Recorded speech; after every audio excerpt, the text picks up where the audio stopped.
So, meron ka bang fear minsan na, how do I top Nanay Gloria? Ano yung next na roles would always be compared to this role, to this very important role? Meron ka bang may pagbabago ba sa mga susunod mong pagdedesisyon tungkol din sa pagpili mo ng mga roles? Yes, malaking bagay yan. Sabi ko nga kay Miss Jeannie, paano na? Anong next? Kasi, di ba, yung Gloria, ando na lahat eh. Mapagmahal na ina, nanay, tapos may Alzheimer's, ngayon naman na mild stroke. So, iba-iba ng atake ng emosyon. So, nakita na. So, sabi ko, sana yung kasunod. Actually, sa totoo lang, meron akong mga tinatanggihan kasi medyo iba yung gusto ko maiba. Meron kasi mga nanay. Gusto kong iba naman, hindi yung Gloria. Ingat na ako doon. Kung maganda at challenging naman, why not? Takot, yes. Pero lagi naman akong ganito eh. Lagi kong sinasabi to, Lord, binigay mo sa akin tong talent na to. Binabalik ko sa'yo, ikaw bahala. Kumbaga, lagi kong binabalik sa kanya lahat ng problema. At alam ko, itong Gloria binigay niya sa akin at alam kong may kasunod to. Kung ano man, bahala ng Diyos. Diba? Tapos, basta I'll make sure sa pagbabalik ko, ibang atake naman. Iba namang Gloria. Kasi before Be Careful, GMO unit din, iniba ko pagdating sa ningning. Pagdating sa ningning, iba naman dito. Ayoko ng bawat labas ko, sasabihin nyo, ay isa lang, pare-pareho lang, naka-box lang. Ayoko. Gusto ko bawat bagong proyekto, bagong atake, bagong Sylvia. Yun naman na sinisiguro ko. Kaya nga, every time merong ino-offer sa akin, sinisigurado ko na nag-i-immerse ako, nag-aaral ako. Yun ang gusto ko. Thank you. Thank you. Thank you, G. Ang susunod na magtatanong ay ang machong umiyak na si John Michael Bueno. Okay, I watch the show religiously and also my folks at home. Siguro my question would just go to Ms. Dimples and Aaron. I hate you guys, but in person, napakabait yung tao. How do you hate? I mean, how do you deal with the hate that you see online and the feedback from viewers? With your respective characters. Well, expected na namin na magagalit yung mga tao sa amin. So, wala kaming ibang gagawin kundi gawin na lang yung character na pinapagawa sa amin. And ang importante doon is yung naibibigay namin yung gustong mensahe o gustong iparating ng script sa tao. Especially our characters with Ate Dimples. Kasi it's very hard to be bullied somebody or someone. Pero para sa amin, tinanggap namin yung character na yun ng buong buo. Dahil alam nila Miss Jeannie, alam ng mga directors namin na kaya namin gawin.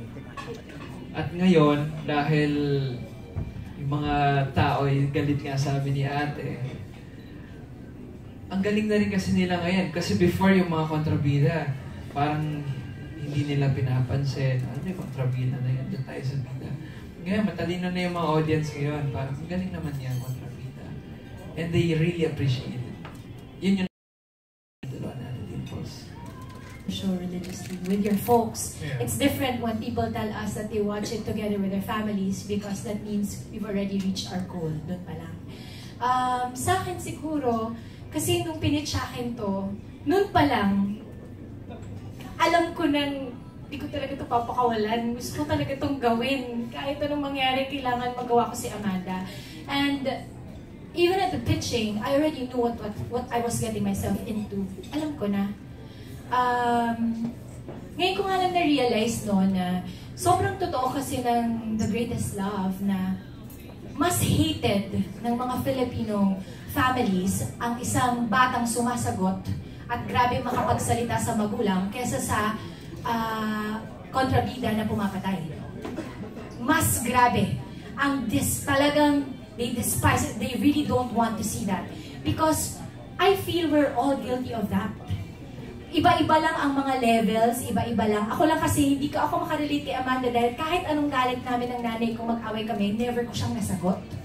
So, ang laking struggle nun para sa akin. Hindi rin kasi ako ganun magalit katulad ni Amanda. In fact, I'm super chill. I don't get upset. So, para yun, ma-reach. Pag gagalit ako, sabi ng mga makeup artist namin, Miss Lips, yun na po yun. Tapos na po ba yun? Kasi iba si Amanda. But that's the beauty of it. You push yourself to a different kind of persona. Kumbaga, marami ako na-discover about myself na, meron pala akong ganun. Siguro yung mga anger ko, hindi ko nalalabas in real life. Nailabas ko na kay Amanda, dun ko na idinali. Pero you know, I have to tell you, at some point, kahit na ang isang artista ay ready sa mga mangyayaring ganun, at some point, it also caught me off guard. And I was so afraid because merong mga followers ako nagsabi na sana mamatay na yung mga anak ko. Ganon sila kagalit sa akin. Remember, Direk, Mariel, and I was so hurt because sobrang na-involved sila sa TGL, nakalimutan na nilang artista lang ako. So they would hit me through the lowest and even my family. And then at the end of the day, I come to the people I trust. And I know that si Nanay Ginny will not put me in a position na alanganin. And now that Amanda's character has already been redeemed, wow, thank you, Sir Jerry. Thank you to all the creative people, Direk, everybody. Because even I had doubts. Talagang nag-doubt ako na, kaya ko pa ba itong ibaling? Kasi yun yung art ni Amanda eh. Kailangan maawa sila ulit sa akin pagkatapos ng galit nila. Eh, ang hirap gawin nun, di ba? Sa totoong buhay na eh, kapag nagalit ka na dun sa tao, ang hirap ng baliin. So it was the challenge, and thankfully, with all their help, Amanda is now fully redeemed. So that was the journey. And Amanda's journey was not only mine. It was Direk Mervin's, it was Direk Pacos. Every particular scene was a move towards the redemption, and it was beautifully executed by the GMO unit. And has anyone like researched these characters? Because I don't think there are like really evil people like these. Alam mo, nakita ko sa Twitter na merong isa parang sabi niya, actually, parang taga-ibig, kahapon sabi niya na parang guilty siya because Amanda siya. So, meron. Kasi, nababasa ko rin yan. And by the way, we read all the feedback on Twitter, Instagram. We read everyone. Each and every one. Masipag kami sa ganyan. We have a very good, sila Von, sila JC, and sila Ritz. They really make sure we find out about it because para saan ba ang ginagawa namin sa set kundi para sa mga taong nanonood sa amin. So we have to be very careful and sensitive to those comments. Alright, thank you so much. Thank you. Thank you, JM. Ang susunod na magtatanong ay ang nakapang beach wedding na si Reggie Punog.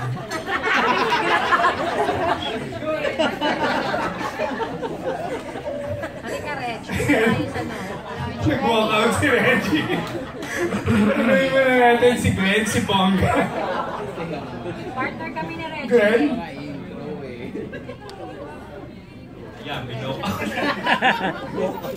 Nag-walk talaga. Si Sylvia. Yes, Glenn. Yan, kanina doon sa ABP, emotional ka doon nung yung pinag-usapan, yung respeto, yung pagmamahal ng mga tao na ibinigay sa'yo dito sa, lalo na ito yung kauna-unahang pagbibida mo sa isang teleserye. Bakit ganun na lang yung pagiging emotional mo? Glenn, iba ang ginawa ng TGL sa buhay ko, sa karir ko. For 27 years, ito yung nag-angat sa akin. Ito yung nagpakita ng kakayahan ko bilang artista. Marami na akong naging projects, marami na akong naging teleserye, movie, pero ito yung pinaka. Ito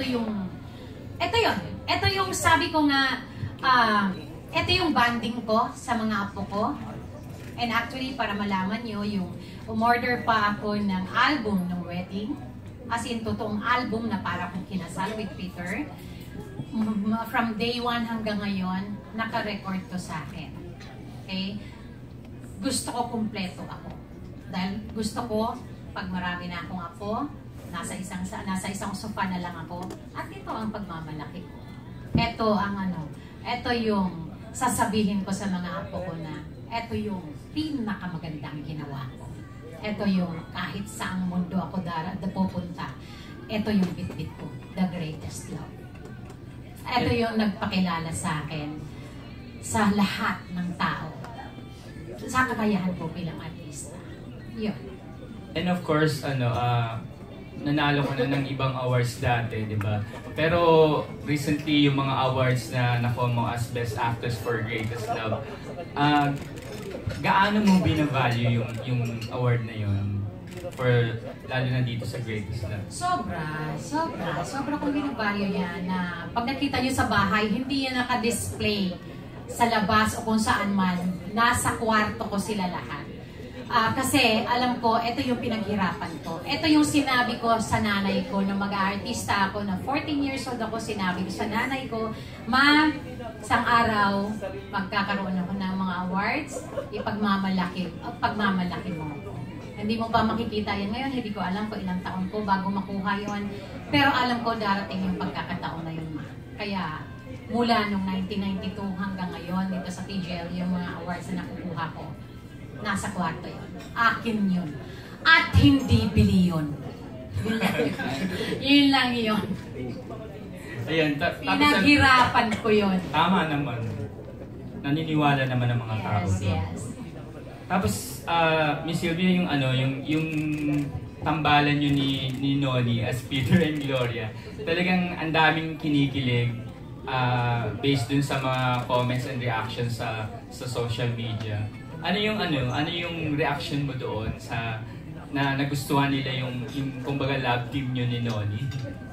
Kahit ako, kinikilig ako kay Peter at kay Gloria. Pag pinapanood ko sila, ako yung #1 fan nila. Ako yung fan talaga, presidente ng fans club nila. Natutuwa ako kasi, di ba, at the age of 45, and si Noni is 51. Ngayon, na siya, maraming kinikilig sa amin. Ibang level naman. Hindi kami mga teenagers na kinikilig lahat. Iba to. At nakakatuwa kasi hindi lang yung kahit mga teenagers, kinikilig sa Peter at Gloria. Yun yung totoo. Yun nga lagi kong sinasabi nung sexy ako, bagyats ako, wala ako love team. At walang kinikilig sa akin. Ngayon, kung kailan ako, ito na yung katawan ko, nanay na ako, dami ko ng anak, at 45 na ako, meron akong ka-love team at lahat natutuwa at lahat kinikilig. Yun lang. Kinikilig ako. Kay Joshua bilang ikaw yung pinakabata saka yung pinakabago sa main cast, ano yung mamimiss mo sa show saka sa cast? Mamimiss ko silang lahat. Hindi lang cast, staff, director, si Miss Jeannie. Mamimiss ko silang lahat. As in, and sana hindi lang to yung huli namin na magkakatrabaho. Sana magkatrabaho pa kami sa ibang show. Ayun. Lalo na kay Sylvia kasi naging iba na yung closeness nyo ni Joshua. Diba, Josh? Yes, ano yung best thing about Miss Sylvia? Yung pagiging nanay niya sa akin. Halos lahat sila eh. Kahit si Miss Dimples, mama na rin yung tawag ko eh. Ayun. At supportive sila dun sa sa lahat ng ginagawa mong projects. Diba? Movie, pati sa MMK mo, talagang tinitweet nila, ini-Instagram. Opo.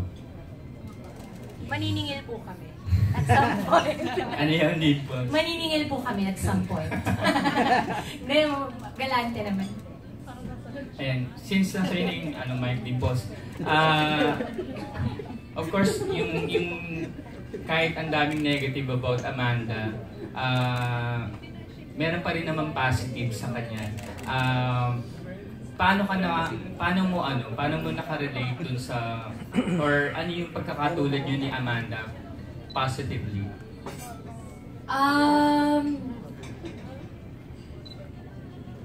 She wants to fix everybody's lives kasi.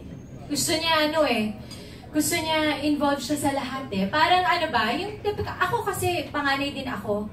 So gusto ko din inaayos yung buhay ng mga kapatid ko kahit naman okay naman sila. Minsan kasi parang nega yun lumalabas, di ba? Na parang, bakit? Eh, ano naman. Pero as an ate, I think that's how I relate to Amanda the most. Ako yung talagang, I really want to be there for everybody. And like, my love is so deep, it runs really deeply for everyone. And si Amanda naman ganun eh. Sobrang pagmamahal naman niya eh, na ipapakita lang sa maling paraan ng mga unang-unang beses. And now that her heart has been bared, I think that's where you see the beauty of her eh, na lahat tayo, dumarating ng pagkakataon na mahal na mahal natin yung mga taong mahal natin, pero hindi natin na ipapakita ng maayos. Kasi circumstantial din yan eh, di ba? Meron tayong mga pinagdadaanan at hindi lahat tayo marunong mag-handle ng pinagdadaanan ha. Minsan yung guilty tayo na may pinagdadaan tayo in a day what do you call that? Na ibubuntong natin sa trabaho, sa pamilya natin, minsan sa mga malapit pa sa atin, natin na ibubuntong yan. Kasi feeling natin, silang pinakamakakaintindi sa atin. So kadalasan ng mapagbubuntungan natin, magulang natin. So halos lahat dyan guilty, not only Amanda, but I know a lot of children out there. So maganda rin na ipapakita natin that side of children para hindi na natin uulitin sa mga pamilya natin. Nakakatuwa yung sinabi mo sa interview mo na ayaw ng asawa mo na dalhin mo si Amanda sa bahay Ayaw niyo. niya eh. Pero may point ba na sinabi niya, oh, nagiging Amanda ka na? Wala! Siya naman si Amanda. Nilaglag ko. Wala, parang siya. Ako, galit yung asawa ko. Baka naman wala na ako uwian pagkatapos itong presko na to. Hindi, ano kasi, bakit ba? Hindi, joke lang ako noon. Alam mo naman yung asawa ko, everybody knows Boyet. Well, it's like my biggest fan, but also my biggest critique. He sees everything I make a mistake with, and that's good because I don't need somebody who will tell me all the nice things about me. I need somebody who will be real with me, and that's what my husband does. Bawi na siguro, no? Kay Andy, ano yung greatest learning na natutunan mo dito, especially being a young mother?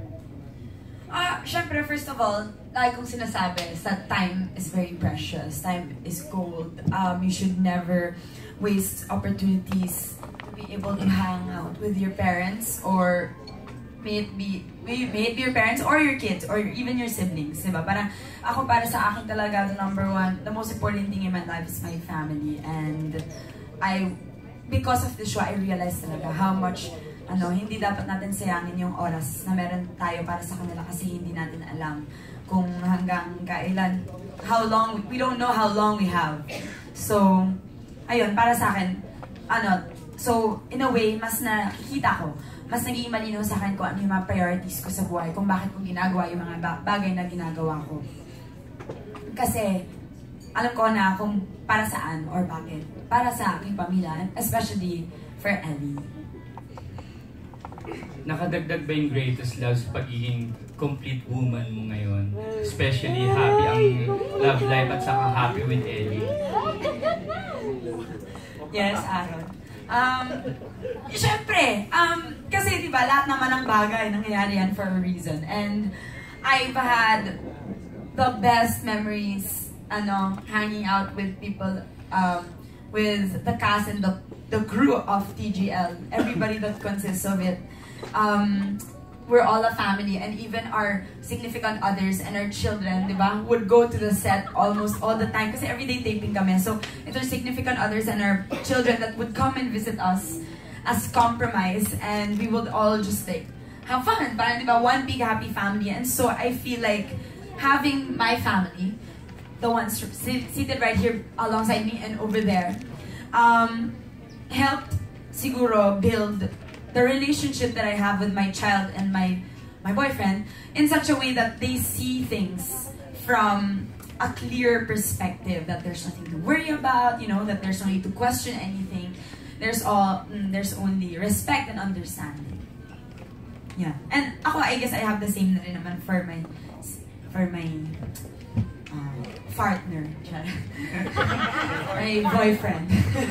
Naiintindi ko rin siya sa larangan ng kung saan siya nagbe-belong din naman. Kasi hindi siya showbiz. Lastly, kay Aaron. Yes, Aaron, syempre yung pinopost nyo sa social media, nakakatuwa yung kulitan nyo. Di ba? Kasi mahilig ako mag-live sa Instagram. O lalo na yung may mga pictures kayo na ang kukulit, yung sa may hagdanan, di ba? Oo. Yung mga post-post niya. Actually, idea ko ni Ate Amanda yun eh. Kasama yun sa mamimiss. Oo naman po, kasi pag off-cam kasi makukulit talaga kami. Tsaka hanggat maaari, dahil nabuo na kaming pamilya dito, alam mo yun, hindi nawawala talaga yung bonding namin every time na may taping kami. Even yung mga personal life namin, i-share namin bawat sa isa. So, para sa akin, family talaga tong the greatest love. Sila. At sila hindi pong masasabi mo ng problema. Natuwa ka na nawala na yung pagiging bad boy mo dun sa sa show? Oo naman, kasi ito nga nakakatuwa din eh. Sa lahat ng mga nagagalit kay Paeng, or mga nakakaintindi kay Paeng, for sure meron din na, alam mo yon, meron din silang puso para sa mga nasaktan nila at binibigyan din sila ng pagkakataon para mag-sorry sa mga nasaktan nila. At yun yung nangyari sa akin ngayon dito. Okay na kami na nanay ko, tanggap ko na si Peter na maging tatay namin, at bumalik na rin si Ate Amanda. So mas hate ngayon si Ate Amanda kaysa sa akin. Pero all in all, sobrang blessed ako sa character ko dahil naging interesting yung character ko. From bad, from black, he went to gray, then now, puti na siya. So, clear na talaga, all in all. Tanggap na niya kung anong buhay ng Alegre ngayon. So, yun. Happy ako para sa project na to. At hindi ako nagdalawang isip para tanggapin to. Kaya thank you. Thank you, Miss Jeannie. At kina Kuya Mark, Kuya Gab, Tima. Dahil bago ko tanggapin tong project na to, pinag-usapan namin kung anong character ko. And I'm so thankful and blessed dahil maganda yung naging journey ni Paeng. So thank you din po sa iyo. Yeah. Salamat sa The Greatest Love sa lahat ng luha, saya at saka sa lessons. Thank you. Thank you, Glenn. Fairness kay Glenn, ay pulish of the day. Okay, ang susunod na magtatanong ay manggagaling sa isang complete woman. Pero iba kundi si Marinel Cruz of the Philippine Daily Inquirer. Hello, yung question, hi Miss Sils. Yung question ko kay Dimples, kasi medyo na-hurt ako dati nung sinabi ng nanay ko na ako si Amanda niya. Kasi ang pangalan niya, Gloria.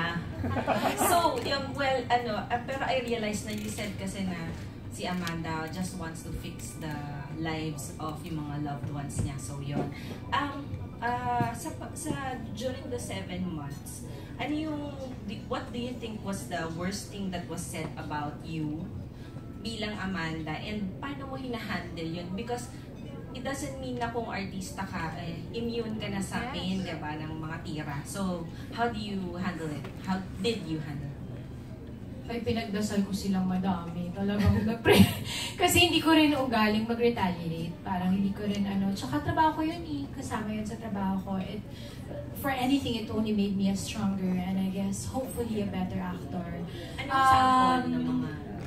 Well, yun, medyo nerd ako dun sa mamatay ng mga anak mo. So, alam ko naman na sinasabi nila yung totoo kong anak kasi isa lang naman ang anak ko sa TGL. Si Joshua lang. So, medyo dun na ako.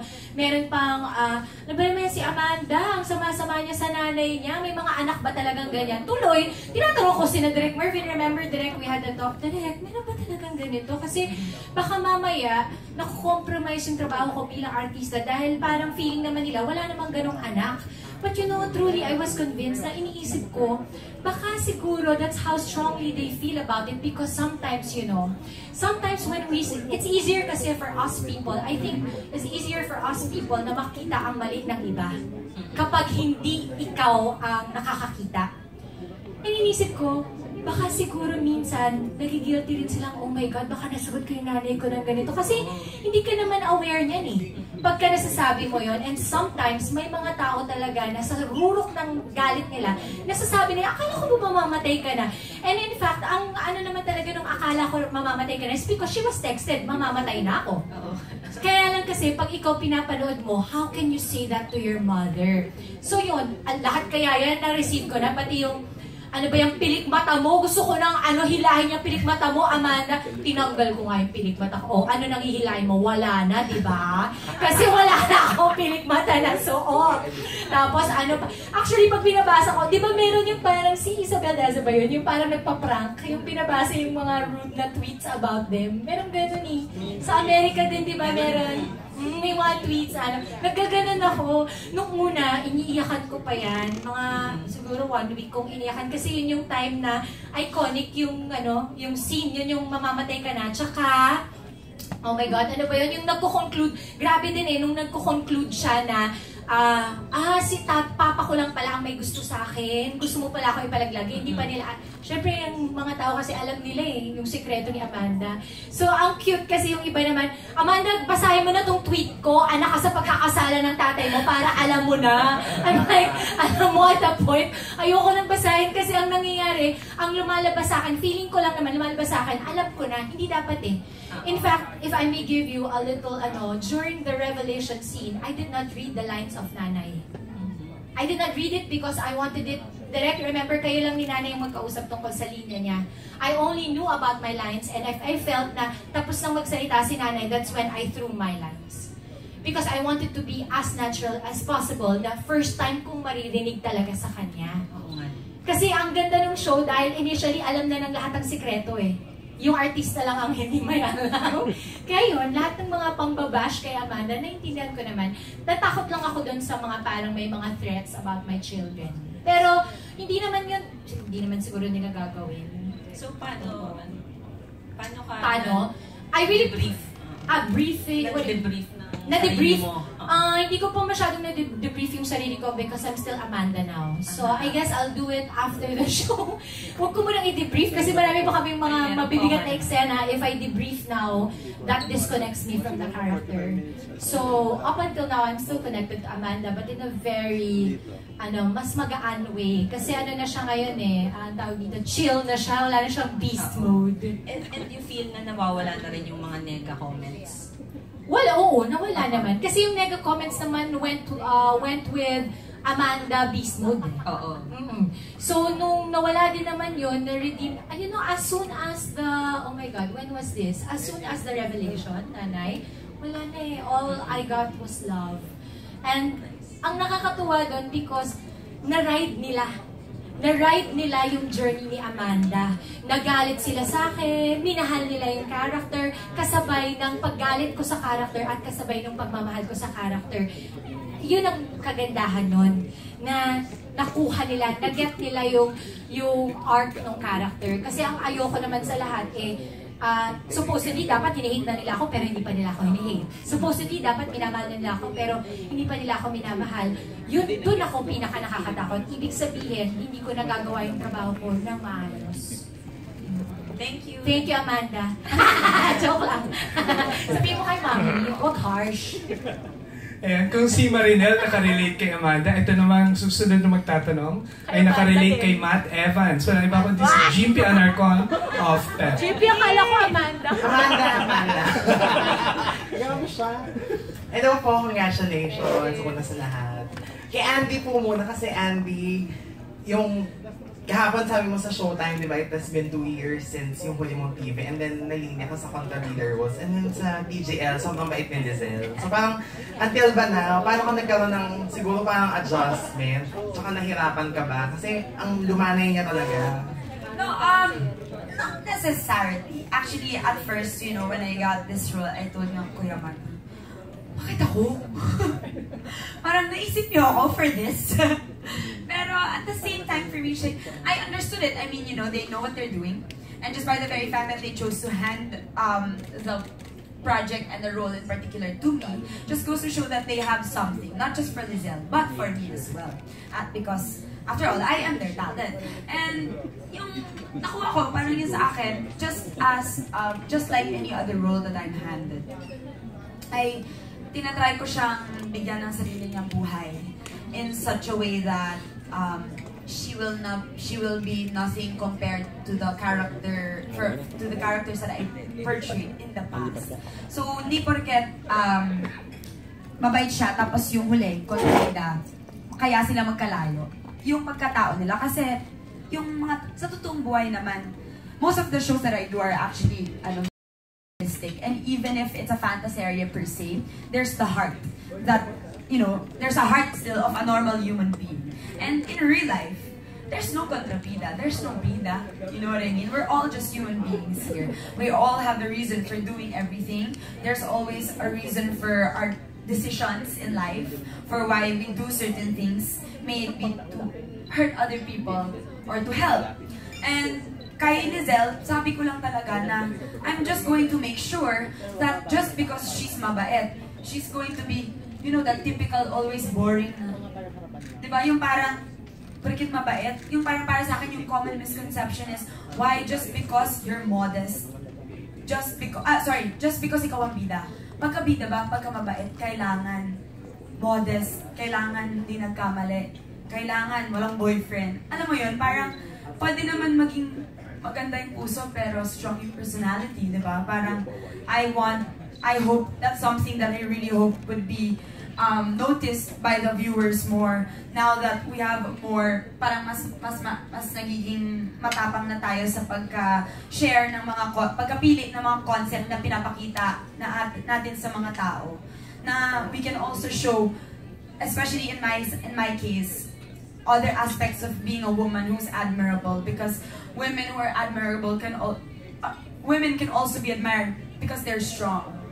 Women can also be admired because they made so many mistakes yet they never forgot to stand back up, diba? And fight for their rights, fight for what they believe in, or most especially fight for the people that they love. So gusto ko na si Lizelle, kahit na mabait siya, kahit siya yung gano'n ng character, hindi ibig sabihin hindi na siya tao. Diba? Gusto na parang kapag lumalaban siya sa ate niya, nagkakamali rin naman si Lizelle eh. Ang one thing lang na iba sa kanya siguro sa ibang mga kapatid niya is hindi niya, kumbaga nag-carpe diem siya pagdating sa nanay niya. Na pagdating sa nanay niya, bibigay ko lahat. Ipapakita ko lahat ng pagmamahal ko the best way I can and hindi ko sasayangin. But it doesn't mean that all my other siblings loved my mom less than I did, di ba? Tama naman yun.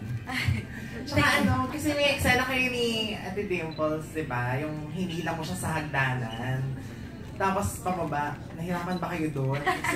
Kasi sanay na parang si Miss Silves yung kaanuhan mo, tas ito, sinabunutan mo na talaga siya, pababa. Husay-husay nung ka-eksena ko, parang hindi naman, kasi magaling si Andy eh. Napakahusay ng batang to. You know, when we began working, you already know she's that good. And right now, I've seen her grow as an actress, and wow, I'm always blown away. I love her to death. I'm like, I love her because that's her. What you see is what you get. Andy, don't cry, okay? No, I didn't have a problem doing that. Kasi sanay kami dahil nakagwabindita ako dati. Ako naman ang kontrabida. Kaya sanay siya sa sabunod ko. Hindi naman masakit sa bunod ko. Ako pa nga ang nasaktan. Hindi kasi marunong na siya eh. Bulbul kasi yung hair niya. So na-hurt yung hand ko. Hindi totoo. Hindi masyado. Hindi ka, sa totoo lang sa artista, kahit na matatakotin ka sa eksena, kung mahusay ang ka-eksena mo, ma-excite ka eh. Eh mahusay si Annie, hindi ako nagka-problema. Ayun, tsaka kahit, Ayun, hindi. Ako naman, syempre, babalik ko lang with Ate Dimples. Of course, Ate Dimples is older than me and more experienced. And it's always fun to work with someone na, alam mo, hindi mo kailangan mag-alala sa kung pareho ba yung takbo ng utak nyo para malaman na gagawin. So, at saka kasi yung TGL nung umpisa medyo hindi pa ganun ka-high yung ratings. Pero ngayon, di ba, sobrang taas na. Parang kayo ba, do you consistently check it out kung ano ang performance sa TV? Or parang hinahayaan nyo lang kung ano yung magiging siguro ratings, ganun. Kasi bukod sa Twitter, ang taas din ng viewership ng TGL, pati sa iWantTV. Concerned kami doon. Ako, syempre, concerned ako kasi gusto kong ibalik lang ng tama yung kaligayahan na binigay sa akin ng GMO unit at ng ABS. Gusto kong ibalik rin sa kanila. Kung kontento ako sa binigay nila sa akin, gusto ko rin makontento sila. Yun lang yun. Kumbaga, patas lang dapat. Hindi pwedeng ikaw lang yung tape ng tape, di ba? Dapat, dinomonitor mo rin yan, at inaayos mo, tapos pag may problema, nakikipag-usap ako sa kanila, o ganito, bakit gano'n? Nakamonitor ako. Palagi akong nakikipag-usap sa kay Miss G, kina Mark, kina Mariette, palagi ako nagtatanong. Kasi, concerned ako. Kasi, love ko yung show na yun. Diba? Yun nga sabi ko sa iyo hindi ako nandito para kumita. Of course, masarap kumita. Nandito ako dahil gusto ko to, passion ko to. Mahal ko tong trabaho to. At gusto ko, bilang si Gloria, concern ako lalo sa role ko at kung anong connection ko sa kanila, anong patutunguhan. Kasi gusto kong makatulong sa mga tao, maipaabot sa mga anak, sa mga nanay, kay Gloria, at higit sa lahat doon sa may mga pamilya may Alzheimer's na ito dapat ang gagawin. Kaya yes, monitor ako. Pero Miss Silves, when was that time na parang nakipag-usap ka na kay Miss Jeannie na parang na-sense mo na there's a problem ba going on? Actually, wala naman Nung umpisa umpisa pa lang nung binigay sa akin to ni Miss Jeannie, ready na ako Alam kong puputok to Kasi alam ko, ang mga Pinoy, pag istoryang pamilya, kakapit yon lalo na sa mga nanay. Kasi kultura natin, di ba? Kultura natin, huwag nang bastos ng magulang. Kulang talaga kay Miss Jeannie. Miss Jeannie, kaya na siya yung malaking responsibilidad. Miss Jeannie sa akin, kaya mo ibiyang. Kaya mo yan. Tsaka maganda storya natin. Yun lang ang lagi kong kinakapitan. Natuto ako dun sa Be Careful With My Heart Umpisa nun. Honestly, wala namang big stars nun Diba? Jody, si Richard, kilala. Kilala sila. Pero hindi sila yung talagang, walang big stars doon. Sa totoo lang. Pumutok yung storya dahil sa storya at doon nakilala ng todo si Jody tsaka si Richard. Tapos, sa sumunod yung Ningning. Yung Ningning ang bida namin si Jana. Hindi rin kilalang bata. Pero tingnan mo ngayon, kilala na siya si Jana. So, yun ang pinanghahawakan ko. Okay. Kung kaya yun na itawid yung storya ng Be Careful na Ningning, kaya ko rin itong itawid. Basta Miss Jeannie, walang bitawan ha. Walang bitawan. Isa hanggang natapusan, tulungan mo ako dito, tutulungan. Tutulungan tayo. Storya lang talaga. Yun yung paniniwala ko. Tsaka natatalino na ngayon ng mga viewers. Hindi na sila doon kung sinong big stars sa nandyan. Kung sinong bida. Well, of course, meron pa rin yan. Pero unlike before na talagang diba, ngayon, ano ng storya? Proven ko yan 3 times. Be Careful, Ningning at itong TGL. At tumatalino na ngayon ng viewers. Yeah. Tsaka sa ibang cast ko katulad kay Ate Dimples, parang kayo ba after this, kunyari ngayon, nakakakuha na rin ba kayo ng ibang offer for your next projects? And then, medyo ready na din ba kayo to move forward siguro? Nagdadasal na po ako ng mahigpit. Yes. And we're very yes and no. Yes, we're looking forward to the next, and no, because this family has been very tight. I don't think words can ever express how tight we are as a family. And not only because we love each other for our good traits, but because the beauty of loving the family of TGL and the GMO unit is that we all have seen each other's flaws, and yet we still love each other the same. So, yes and no. Pero ikaw, Josh, di ba may bago ka na project after this? Ikaw ako pala yung segue. Segue. Hindi naman, kasi mabagi naman kayo. I love you, JP. Pero, di ba, kasi was it hard for you din na parang tumawid na agad sa kasunod?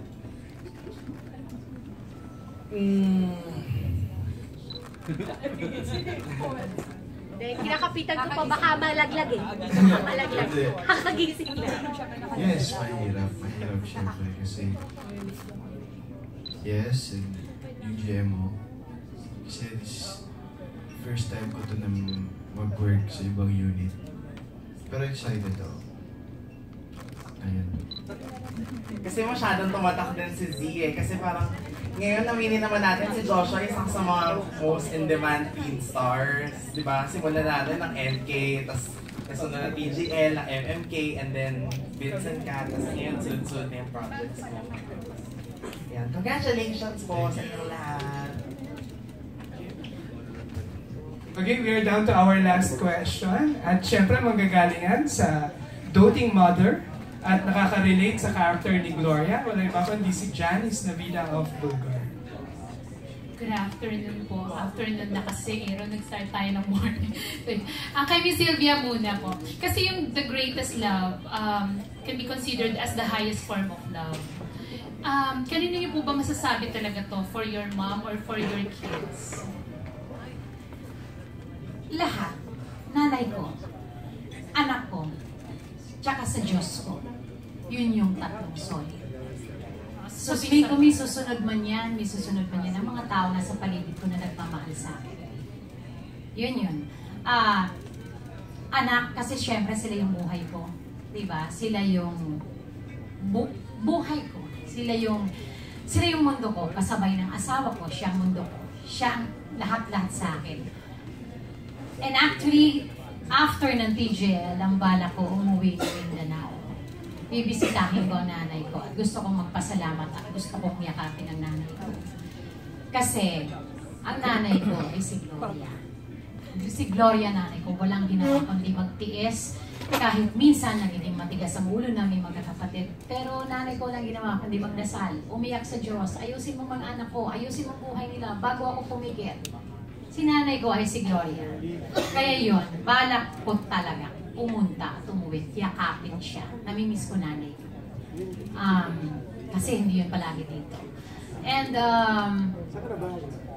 yun, yung asawa ko. Yun.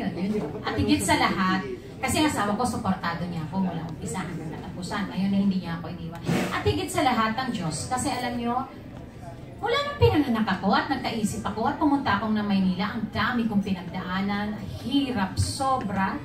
Mula nun hanggang ngayon, andyan siya. Never niya ako iniwanan. So, masasabi ko talaga, ang Diyos talaga, no? Ang tao, ako, minsan, iniwan ko ang Diyos. Pero ang Diyos never ako iniwan at never niya ako iniwanan. Kaya yun yung mga greatest loves ko. Yun yung mga greatest love ko talaga, yung mga sinabi ko, anak, nanay, anak, nanay, asawa ko, at ang Diyos. Yun. Pero napunta na po ba kayo sa situation na you have to choose?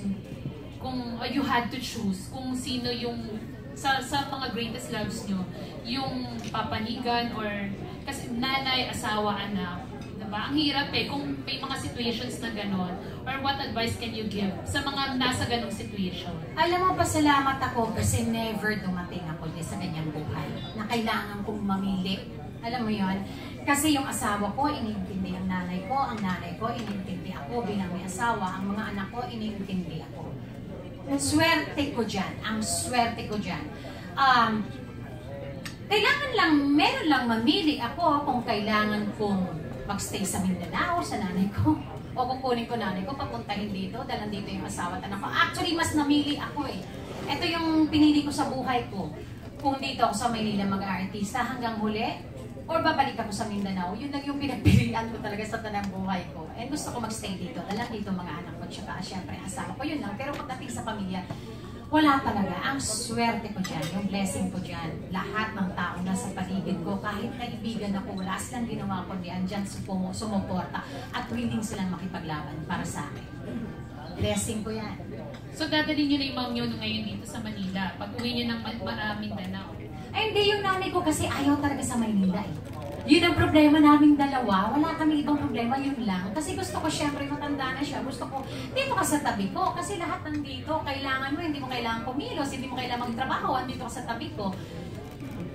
Ayaw niya, kasi ilang taon na nanay ko, 70 na mahigit. Nandun siya sa Mindanao, kasi teacher siya. Sabi niya, okay na ako dito, masaya na ako, nagtakalita rin siya. Diba, alam mo naman yun, pag nasa probinsya, mas presko doon, mas nasa dagat kami tabi. So sabi niya, pabayaan yun muna ako dito. Siyempre, ako gusto ko dito, maibigay ko sa iyo lahat-lahat. Diba? I think, mula nung bata naman ako hanggang ngayon, nasa akin naman ang nanay ko. Pero gusto kong malapit siya sa akin. Pero hindi siya dito masaya Masaya siya sa Mindanao. So, sabi ko, sige. So ngayon, hindi ko siya, kung ako yung umuwi or pupunta siya dito ng bakasyon. Pero like, sabi ko nga after TGL, tiniis ko to everyday ang taping. Pero masaya ako. Pero ngayon, yung pagtitiis dun sa part na yakapin ko nanay ko, pasalamatan sa lahat, hindi ko na kayang tiisin. Malapit na 3 weeks, uwi na ako. Pero, susurpresahin ko siya. Ayoko magsabing mauwi ako. Kasi namimiss ko talaga nanay ko. ko, sobra ko siya nakikita dito. Yung katigasan ng ulo ko nung bata ako, yun, nakikita ko yun. Na talaga nagtiis siya sobra-sobra. Yun. Ayun, sige. Thank you, Miss Sylvia. Si Joshua and si Aaron, masasabi niyo bang yung mom niyo din yung greatest love niyo? No. Aaron the Aaron. Ano po yun? Sorry. Masasabi mo bang yung mom mo ang greatest love mo? Oo naman po. Sa totoong buhay? Oo naman. Kasi mama's boy rin naman ako tulad ni Drake pa ako. Kaya alam mo yun, naisip ko at tuwing nagagalit ako sa nanay ko, parang hirap magalit. Parang bago pa ako magsalita, parang naiiyak na ako dun sa sasabihin ko. Kasi parang hindi ko kaya. Kasi ako close ako sa nanay ko. Totoo rin kanina, yung pag I love you, hindi ako sanay mag I love you sa parents ko. Dati. Pero ngayon, lagi na ako nag-I love you. Siguro dumating sa hindi kasi hindi kasi okay na si mama ako, na-operahan pa si mama ko. Tinanggalan ng siya ng lymph node near the breast para hindi maging cause ng cancer. Pero ngayon po, thanks to my greatest love family at kina Ate Ma, Miss Jeannie, and the rest of the family dahil pinagdasal yung nanay ko. At ngayon, natutunan kong mas mahalin yung nanay ko kasi ilang taon na siya eh. Parang minsan nabibilang ako, parang ilang years na lang.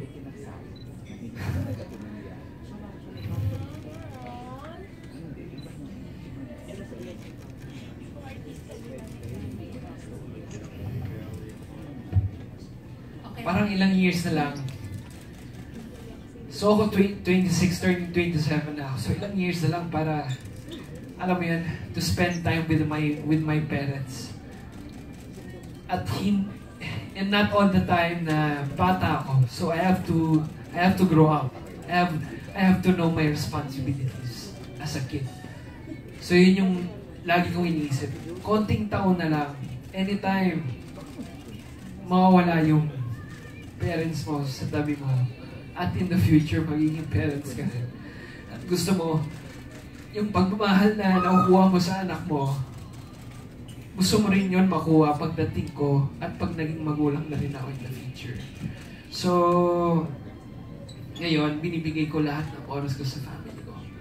Especially to my parents. Yeah, ang ganda talaga ng naturo ng the greatest love. Okay lang yan, Aaron. Si Joshua. Na nakikita si Joshua, gwapo-gwapo pa naman. Asan ba? Ito po, dito po siya. Ayan. Ako po, masasabi ko po is, greatest love ko po talaga is yung tatay ko. Tatay mo? Pero hindi naman po ibig sabihin na hindi ko na rin love yung nanay ko. Saan ba? Bakit yung tatay, bakit hindi yung mama mo? Mas close po ako sa tatay ko. Kasi hindi ko rin po na kalakihan ng nakasama ko yung nanay ko. So, ano yung mula bata ka? Wala nang mother figure, gano'n? Apo. Yes. Pero ngayon nagkikita pa kayo? Minsan po. Pagka hindi po siya busy sa trabaho kasi syempre may binubuhay din po siyang pamilya ng iba. So ikaw, lumaki ka talaga sa tatay, pero na-fulfill naman ng father mo yung role as mom and dad. Ginampanan niya yung pagiging nanay, kasi yung tatay din siya. Ayun po. Sige. Kung yung mga parents ang matuturin yung greatest love, anong klaseng love naman ang i-label nyo with your relationship kay Julia and kay Don? Anong kind of love yun? Ano may label mo sa love mo kay Julia? Diba? Hindi ka kay Julia, at kay Don siya. Hello. Aminin ko po na magkaibigan kami ni Don. Although ang dami po kasi nagtatanong na, kumusta na kayo ni Don? Kayo na ba ni Don? Ito, to be honest, magkaibigan po kami ni Don. At, walang love. Siyempre meron, as a friend. Friendly love lang. Oo, kasi nag-share na rin siya ng personal life niya sa akin. Ganon din ako sa kanya. Kaya masasabi ko, isa siyang special friend para sa akin. yan. At mabuti malinaw Aaron, kasi lagi kayo tinutok sa UKG. Oo nga po eh. Pero bukod dun, mabait po si Don. Maybe lang. Napakasarap niyang katrabaho at totoo siyang tao. Yun din yung isang nagustuhan ko sa kanya. Pero may partner kang iba ngayon? Wala nga po eh. Single pa rin po. Hindi, ayaw mo ba? Masiselo si Joshua eh. Pinagagawa kasi namin si Jose. Meron na ako. Binubiruan lang namin sa isa. Then si Joshua talaga tsaka si Amanda. Makikita po niyo yung pinost at pinaghirapan ni Joshua i-edit yung photo. Nag-edit pa siya ng picture. Ayan si Joshua. What kind of love? Meron po kami ni Julia. Yung love na. Hindi. Yung meron sa amin ni Julia is importante yun para sa amin. Important love? Ayaw namin masira yun eh.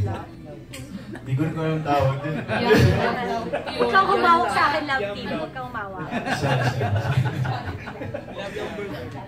Siguro, masasabi ko rin na special friend kami. Nasabi ko na rin naman marami yung best friend. Ngayon na, hindi pa ba nag-elevate? Hindi pa ba nag-elevate yung special friendship niyo? Matagal po yun. Matagal bago. Ma-upgrade yung ganun. Pero may love na. May love na. Yes, malalaman niya siya. Alam ba ni Julia yung sinasabi mo? Alam niya. Ay, yan. Sumagot. Alam niya yun. May consent. Hindi. Masaya kami sa ganito na nag-focus kami sa kung ano yung binibigay sa amin trabaho. Seryoso. Parang may alam si Parang kasing nagkakaintindihan po kami. Parang suportahan kami. Ayun. Parang tumataas yung kilay niya, ayaw maniwala. Ay, wala. Binubuli ko yan lahat. Lagi naman siya ganyan. Kapalit ng vaccine na. So wala pa talagang label, ang love. Wala pa po. Wala pa. Last question ko naman kay Andy. Anong naging effect ng greatest love sa relationship mo with your mom? Kasi alam din naman sa showbiz na, di ba, love and hate relationship din kayo, may mga times nag-aaway, gano'n. Yeah, actually, you know what? That's the parang common misconception.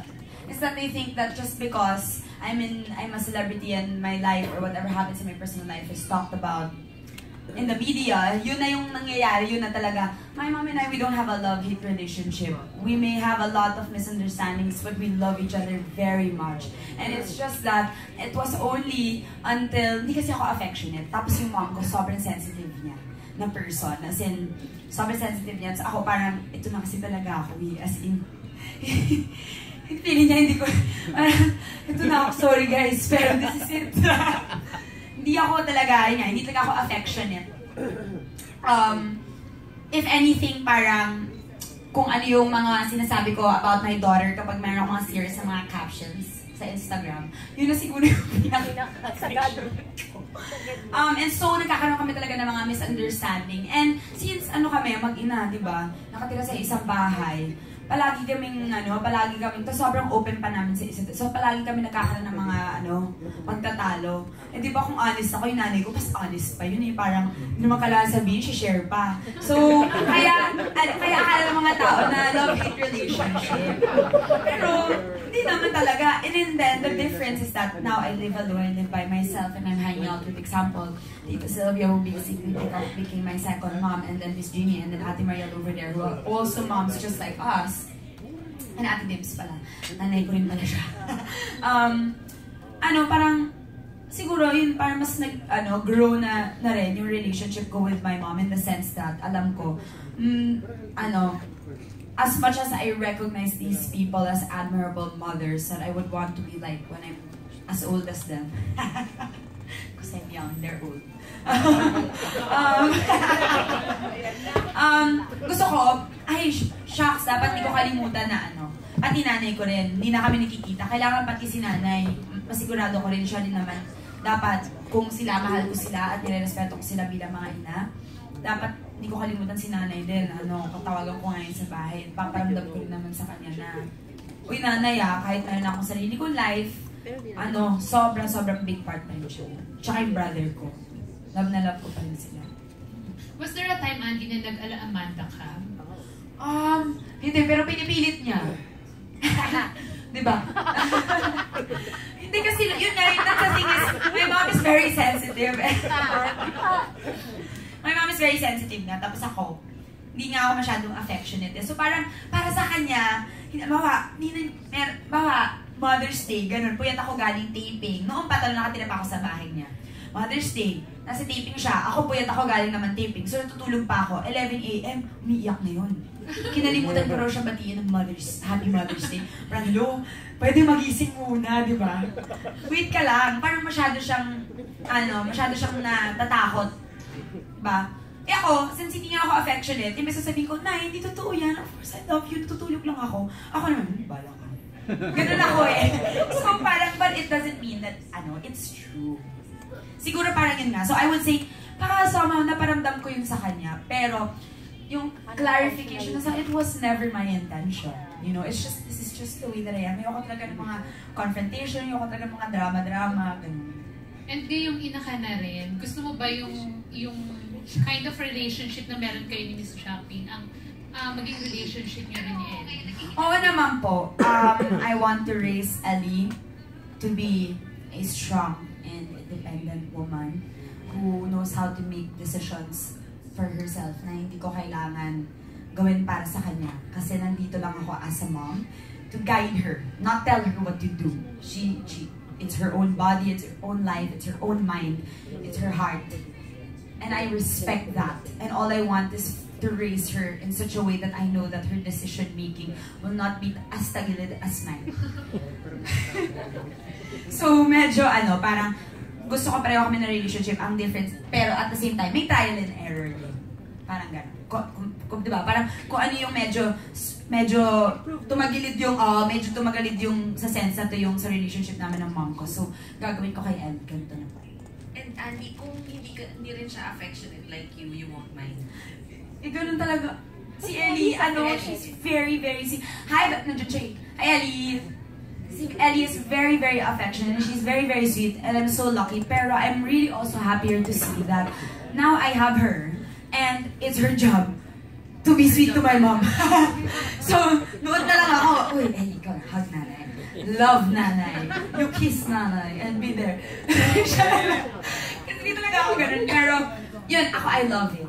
Na ganun sila. Sila talaga is super. You know what, actually, and I must say, her and her father are also that way. They are very, very sweet to each other. And they are very, very close and I love it. Kasi kami naman ni Ellie, we're best friends and there's no competition here, diba? Kung ako hindi ako affectionate, pag naman ako magagalit, diba? Ano ba? So, iba-iba yung relationship niya with everyone. What I know about my daughter is at 5 years old, she has such a big heart. And yung kasya naman kaming lahat doon. Pwede naman kami mag-share. Thank you. Bon? Yeah, maraming salamat po sa mga questions niyo at syempre, bilang last 3 weeks na nga po ng The Greatest Love, sana po samahan niyo po kami at samahan niyo din po kami ni Kyle ng magandang balita na abangan ng ating mga kapamilya viewers ang huling 3 linggo ng The Greatest Love. And at this point, gusto po namin acknowledge at congratulate ang mga directors ng The Greatest Love, Direk Mervin Brunjay, Direk Paco Santa Maria, ang creative team, our head writer, Kuya Jelly Gracio, dito siya. Mga writers namin, Nikki Bongkin, Jaja Amarillo, Alpha Fortune, Carlo Katigbak, and China Nicanor. Our production assistant, Paolo Narvaez, Ems Unabia, Adelacion, Von Reyes, Dania May Gaas. Our associate producers, Gab Amaro and Rochelle Covacha. Production designer, Shane Bona. Our promo director, Kuya Mico Del Rosario. Our CCM, Ian Faustino, Cher Ramos. And behind The Greatest Love are 2 people who serve as the anchor and the heart of the show. And this moment po, we would like to acknowledge and pay tribute to them for dedicating their greatest time, passion, and for being the best and greatest moms they could ever be. Tawagin po natin our second nanay sa The Greatest Love, Ate Mariel and Miss J.D. Ocampo, our business unit head and executive producer.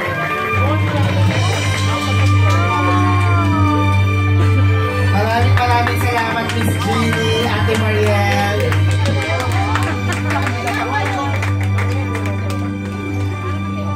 At syempre, thank you kay Joshua at kay Aaron. Maraming salamat. Kailangan na po sila, sorry po. Meron po silang ASAP. May prod pa po sila. At syempre, maraming salamat din po sa aming production manager, Kuya Mark Gile. Thank you, maraming salamat. May pabuking.